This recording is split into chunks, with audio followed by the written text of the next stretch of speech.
Nous sommes à quelques jours de la fermeture du Muséum de Nantes. Derrière la vitrine, Kevin et Oumar prennent les dernières cotes. Dans les mois qui viennent, l'ensemble des animaux présentés dans la salle de zoologie sera déplacé dans les réserves. Il y a des petits triangles qu'on peut créer et mettre des mousses en fait sur les côtés comme ça, pour pas que ça tape. On sort des vitrines les spécimens un par un.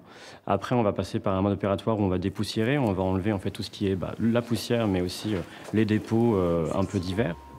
Il y a bien sûr les salles ouvertes au public à vider, mais aussi toutes les salles de stockage attenantes. Un travail titanesque. Tout est un peu éparpillé dans le musée. Il faut s'organiser pour tout regrouper, essayer de nettoyer le plus possible les spécimens et les mettre en conditionnement. Des caisses, souvent faites sur mesure, chaque pièce étant spécifique, allant de quelques grammes de plumes à plusieurs tonnes, comme ce rorqual commun, dont le squelette de 18 mètres surplombe la galerie. Cette baleine, elle va être démontée, donc les mandibules, le crâne vont être sur des plateaux séparés. Ensuite, on peut démonter les côtes. Ces côtes, elles vont être dans des caisses. La colonne vertébrale, cette colonne vertébrale, elle va être scindée en deux parties sur des plateaux, évacuée par la fenêtre centrale.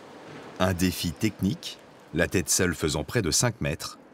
Manon et Cindy s'assurent que toutes les pièces du squelette passeront bien par la fenêtre de l'étage. Autre ambiance, nous sommes aux réserves, un lieu tenu secret.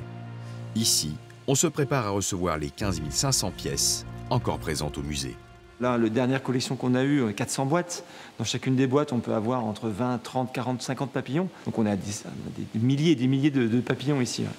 Des étagères déjà bien remplies, avec parfois des êtres improbables. Donc là, on arrive dans la partie tératologie. Donc c'est une partie qui attire souvent le public.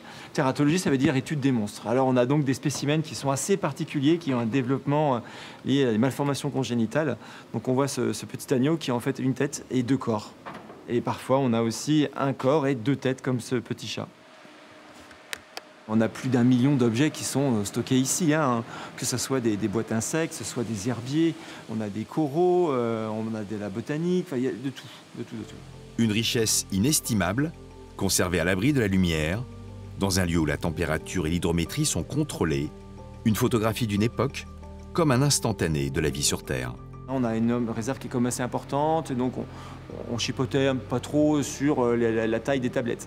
Là maintenant on va chipoter parce qu'on va vraiment être très très très serré. Donc là c'est vraiment le critère de taille qui va vraiment compter.